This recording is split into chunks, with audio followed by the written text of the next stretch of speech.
साल 1976 में Ramsay brothers ने और कौन नामक एक हॉरर कम सस्पेंस थ्रिलर फिल्म का निर्माण किया। फिल्म की डबिंग देवानंद के नवकेतन स्टूडियो में की गई थी। डबिंग के दौरान विजय आनंद रामसे ब्रदर्स के काम और काम करने के तरीके से बहुत प्रभावित हुए थे। और कौन देखने के बाद विजय आनंद ने रामसे ब्रदर्स से उन्हें लेकर एक फिल्म बनाने का रिक्वेस्ट किया। तुलसी रामसे और श्याम रामसे ने विजय आनंद जैसे बड़े हस्ती और निर्देशक के अनुरोध को सम्मान करते हुए सस्पेंस थ्रिलर फिल्म घुंघरू की आवाज़ का निर्माण किया। ये फिल्म 1958 में रिलीज हुई अल्फ्रेड हिचकॉक द्वारा निर्देशित एक क्लासिक सस्पेंस थ्रिलर वर्टिगो की कहानी से प्रभावित थी। विजय आनंद ने खुद फिल्म का निर्माण किया और फिल्म के डायलॉग्स और गाने भी खुद लिखे।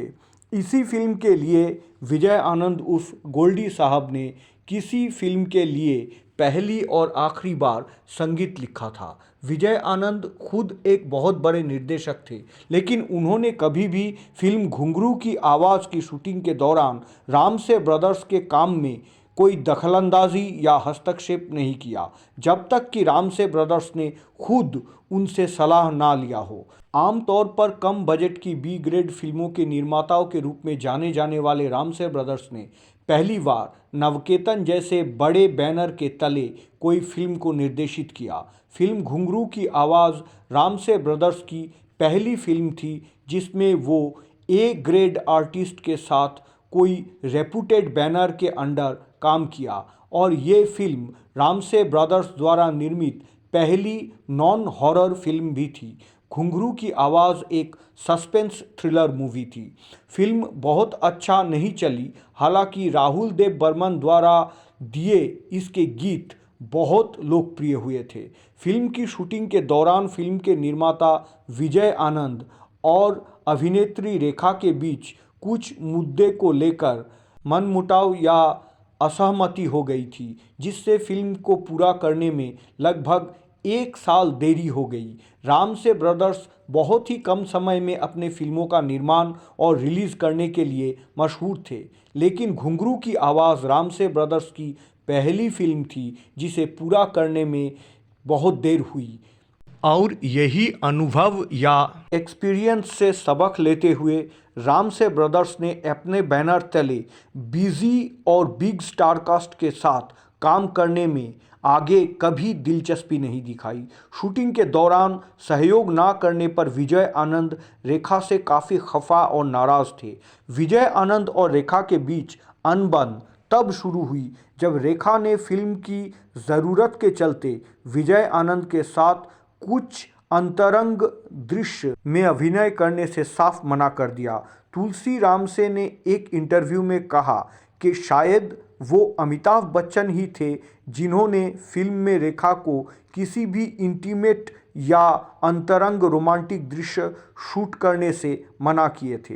हो सकता है कि अमिताभ बच्चन ने रेखा को ये सुझाव दिया क्योंकि रामसे ब्रदर्स, जो कि मूल रूप से बी ग्रेड हॉरर फिल्म बनाने के लिए जाने जाते थे, उनके फिल्मों में अंतरंग दृश्यों में एक्टिंग करना रेखा के करियर पर बुरा असर डाल सकता था। यही सब वजह से रेखा फिल्म घुंघरू की आवाज़ के यूनिट के किसी को भी कुछ बिना बताए फिल्म छोड़कर मद्रास चली गई। घुंघरू की आवाज़ में रेखा के असहयोग का एक और संभावित कारण ये भी था कि विजय आनंद ने उस समय एक और फिल्म का निर्माण की घोषणा की। फिल्म का नाम था 1 2 3 4। रेखा इस बात से भी नाराज़ थे कि धर्मेंद्र, शशि कपूर, देवानंद, ऋषि कपूर, परवीन बॉबी, टीना मुनीम और अमजद खान स्टारर इस बड़े बजट की मल्टी स्टारर फिल्म के लिए उन्हें विजय आनंद ने साइन नहीं किया। हालांकि विजय आनंद का स्टेटमेंट ये था कि फिल्म 1 2 3 4 में रेखा के लिए कोई अच्छा रोल नहीं था और विजय आनंद इस फिल्म के निर्माता भी नहीं थे, उन्हें केवल फिल्म का निर्देशन करने के लिए रखा गया था। विजय आनंद ने अपने फिल्म में असहयोग का आरोप लगाते हुए रेखा का पेमेंट रोक दिए। जब रेखा ने इस फिल्म में काम करने के लिए अपने मेहनताना के बकाया 80,000 रुपये की मांग की तो विजय आनंद ने पैसे देने से साफ इनकार कर दिया, क्योंकि फिल्म का कुछ काम और डबिंग तब भी बाकी था। लेकिन रेखा डबिंग करने से और फिल्म के लिए पैच वर्क पूरा करने से इनकार कर दिया। रेखा ने cine artist and TV artist association में विजय आनंद के खिलाफ अनुबंध उल्लंघन करने की शिकायत दर्ज की। इसके जवाब में विजय आनंद ने भी रेखा के खिलाफ कोर्ट में केस कर दिया। इसके बाद रेखा अपने बकाया पैसे नहीं लेने का फैसला करती है। उन्होंने अवशेष पैचवर्क दृश्यों या सीक्वेंस के लिए विजय आनंद को अपने बॉडी डबल का इस्तेमाल करने की इजाज़त भी दी और अभिनेत्री पद्मा खन्ना को अपने आवाज़ डब करने और एक गीत में रेखा के रूप में नृत्य करने के भी परमिशन दी। लेकिन समस्या का समाधान तब भी नहीं हुआ। जब वितरकों या डिस्ट्रीब्यूटर्स को खबर पहुंची कि मूल अभिनेत्री के वजह उनके बॉडी डबल के इस्तेमाल के साथ ये फिल्म पूरी की गई है, तो डिस्ट्रीब्यूटर्स इस फिल्म को प्रमोट करना और डिस्ट्रीब्यूट करने से इनकार कर दिया। इसके अलावा एक निर्देशक के रूप में विजय आनंद कितने भी ग्रेट क्यों ना हो, बाजार में एक नायक के हिसाब से उनकी स्वीकार्यता या एक्सेप्टेबिलिटी को लेकर हमेशा सवाल उठते रहे। इन सब का असर फिल्म का बिजनेस पर अच्छा खासा पड़ा और इन एक्सपीरियंस से सबक लेकर तुलसी रामसे और श्याम रामसे ने आगे जाकर भविष्य में बड़े बैनर और बड़े स्टार से दूर ही रहे।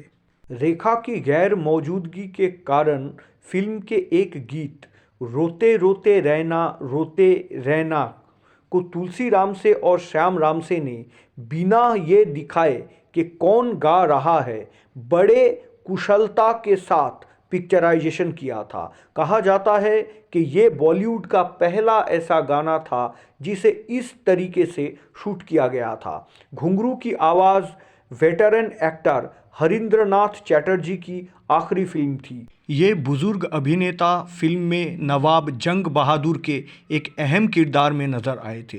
दिग्गज अभिनेता ने गोल्डी साहब के फिल्म तेरे घर के सामने में भी एक्टिंग किए थे। घुंघरू की आवाज़ के गीत काफ़ी लोकप्रिय हुआ था, जिसे विजय आनंद ने लिखा और आर.डी. बर्मन ने कंपोज किया था।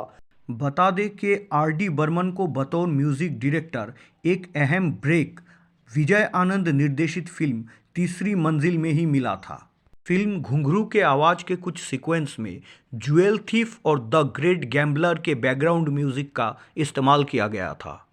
ये फिल्म अभिनेत्री पद्मा खन्ना की आखिरी फिल्मों में से एक थी। इसी फिल्म में विजय आनंद और आर.डी. बर्मन आखिरी बार एक साथ काम किया।